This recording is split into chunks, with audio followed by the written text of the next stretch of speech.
কেরালার প্রাকৃতিক সৌন্দর্যের কথা আমরা সবাই জানি।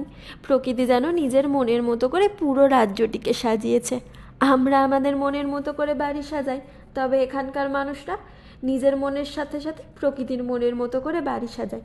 আমি যখন প্রথম কেরালাতে এসেছিলাম, রাস্তা দিয়ে যাবার সময় রাস্তার দুই পাশে হাঁ করে বাড়িগুলোর দিকে তাকিয়ে দেখতে দেখতে যেতাম। সে গ্রামের বাড়ি হোক বা শহরের, এত সুন্দর লাগতো। আজ এক আঙ্কেলের বাড়ি এসেছি। এই বাড়িতে কী না নেই! গেট থেকে বাড়ির দুই পাশে নানান ফুলে ফলে গাছে ভরা। আর আমার সব থেকে বেশি যেটা মন কেড়েছিল তা এই পদ্ম গাছগুলো।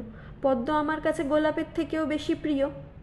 আমগুলো দেখছেন, বেশ বড় বড় হয়েছে, তাই না?